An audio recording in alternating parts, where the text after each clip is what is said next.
Hello everyone, my name is Zach Waddington, and this is it feels like, because I film all the videos in stacks, in bulk, it feels like I haven't filmed a video for a really long time. I haven't got my glasses on either, but it's fine, I can see without them, it's fine. But yeah, this is the haul to my little Nottingham vlog kind of thing. And what also is in Nottingham is a very, very big Waterstones. I think I asked someone who was working there and I was like, hey, is this the biggest Waterstones in the country? And they were like, it's one of the biggest outside of London.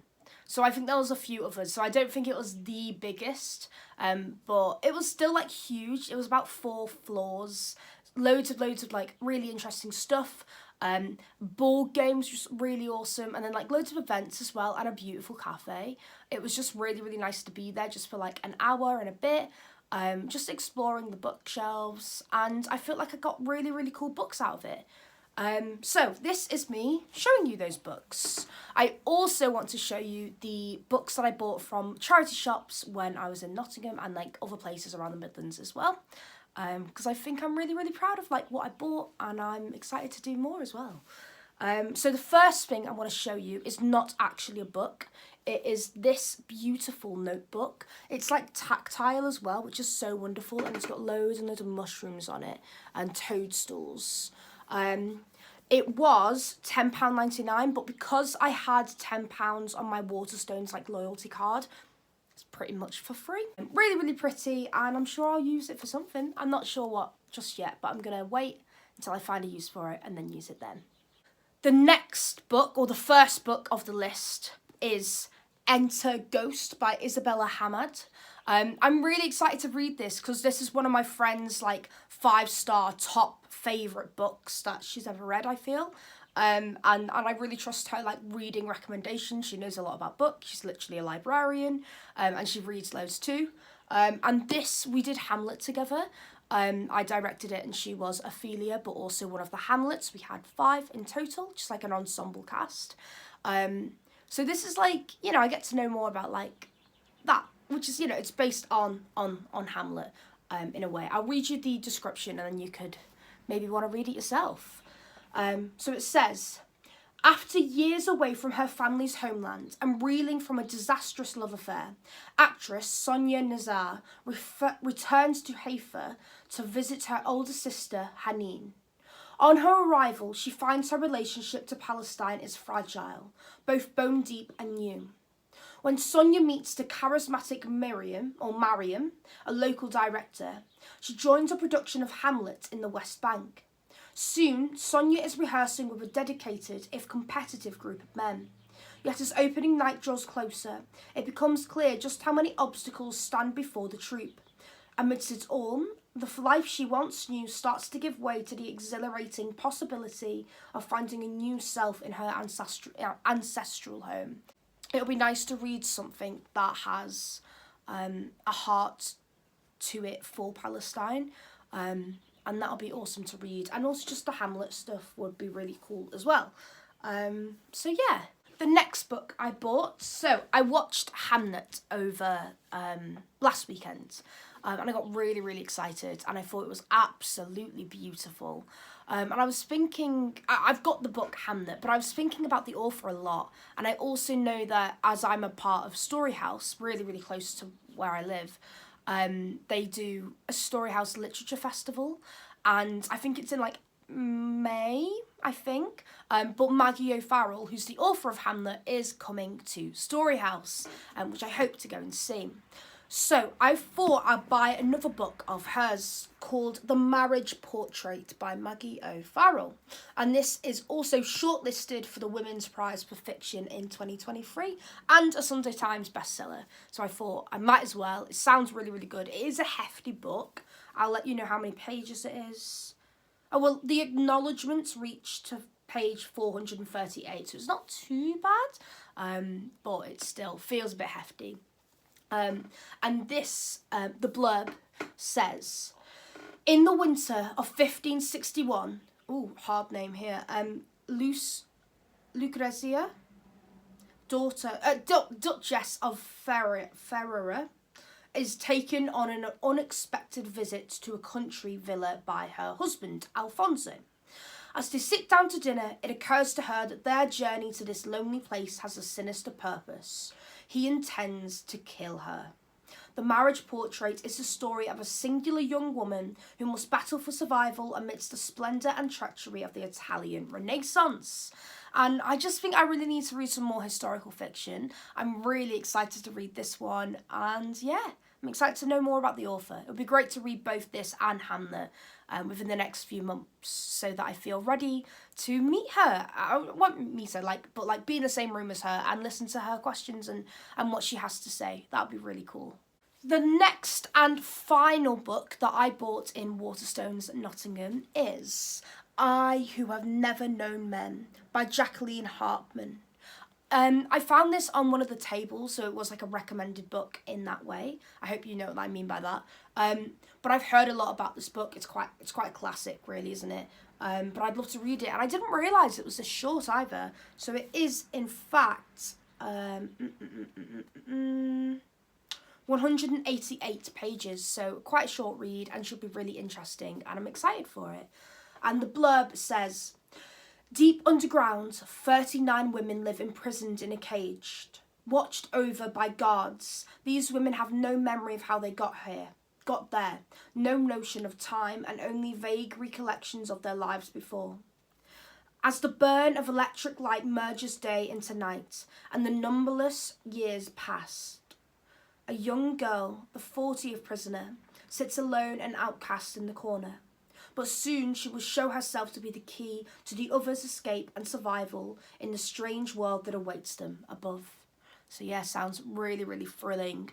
And I'm really excited to read it. Should be great. Now, that's what I bought at Waterstones. I also went to charity shops. And one of the charity shops, it was really, really cool. They were having a massive big sale. And they said, you can get 10 books for only £1.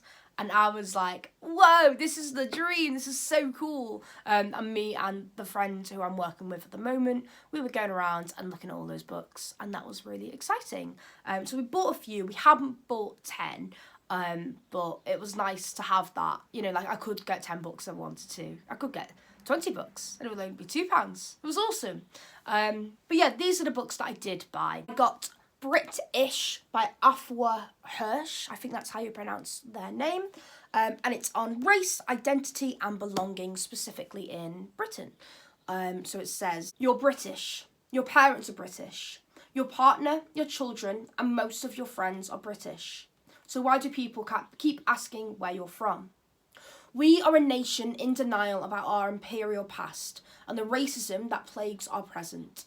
British is Afua Hirsch's deeply personal and provocative exploration of how this came to be, and an urgent call for change.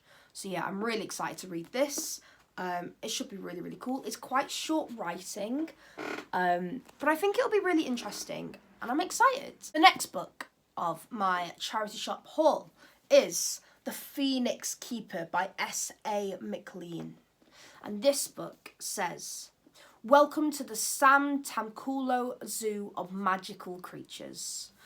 Ayla has spent her entire life dreaming of saving phoenixes.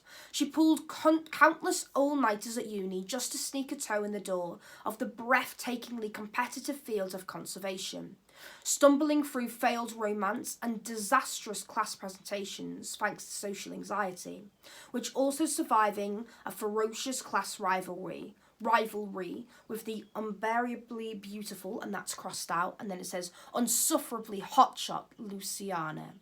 Somehow, she actually did it, landing her dream job as head phoenix keeper at the world-renowned zoo that inspired her as a child, tasked with rescuing the critically endangered silly Marlow phoenix from the brink of extinction. There are just 2,000 or 3,000 impossible problems. 1, she can't act sensibly around the charming dragon keeper, Connor. 2, her plans to revive the Phoenix program are more precarious than ever after a poacher attack at a neighbouring zoo. And 3, her best chance at success means teaming up with the star of the zoo, the universally adored Griffin Keeper, the hotshot showmaster of the most popular exhibit. Yes, of course, it's Luciana.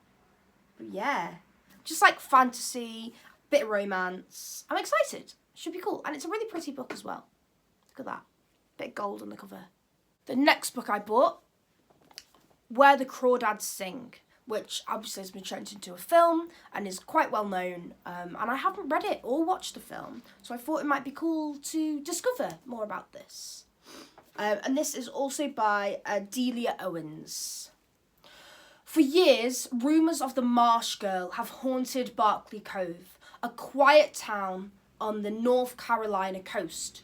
So in late 1969, when handsome Chase Andrews is found dead, the locals immediately suspect Kaya Clark, the so-called Marsh Girl. But Kaya is not what they say. Sensitive and intelligent, she has survived for years alone in the marsh that she calls home, finding friends in the gulls and lessons in the sand. Then the time comes where she yearns to be loved. When two young men from town become intrigued by her wild beauty, Kaya opens herself to a new life until the unthinkable happens. So yeah, it just sounds really interesting. And it would be good to know more popular books, as I feel like I'm very good at reading books that just like I'm interested in, which means I miss stuff like this when they come around. So it'd be cool to, know what's happening in the like mainstream. Talking about what's happening in the mainstream, I've watched this film and really loved it.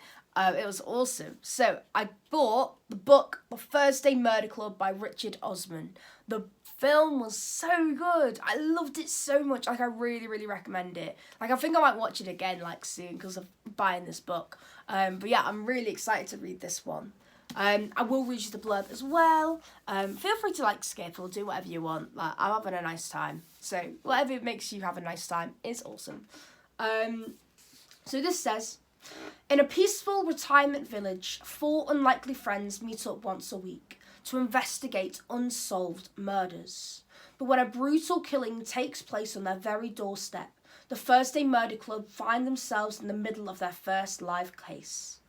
Elizabeth, Joyce, Ibrahim and Ron might be pushing 80, but they still have a few tricks up their sleeves. Can our unorthodox but brilliant gang catch the killer before it's too late? Honestly, this film was so good, and I'm so excited to read this book because it was just like, it was amazing. I loved it so much. And what a cast as well. Okay, the final book, which I suppose, depending on what you're interested in, might be the most boring. But to me, it is really, really interesting.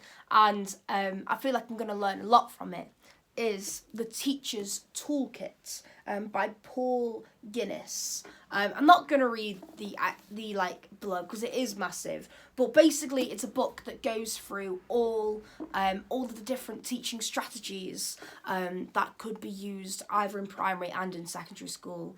And I really, really enjoy facilitating and would be happy to be a teacher later on down the line. So having this book is just really awesome, so I can even learn just more stuff and be happy about doing it. And it's a really good book. I might annotate it and learn more about it.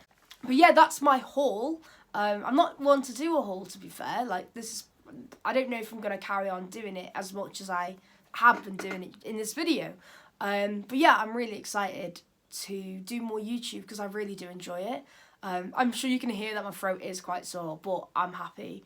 I've really enjoyed going to Nottingham and also going to that bookshop. That was awesome. And I'm really happy that we found some really awesome charity finds as well. So yeah, have a great day. Feel free to subscribe and like and comment and have a great time, honestly. I'm nearly at 100 subscribers, which I'm flabbergasted about. Yeah, how exciting. Have a wonderful day. I'll see you later. Bye.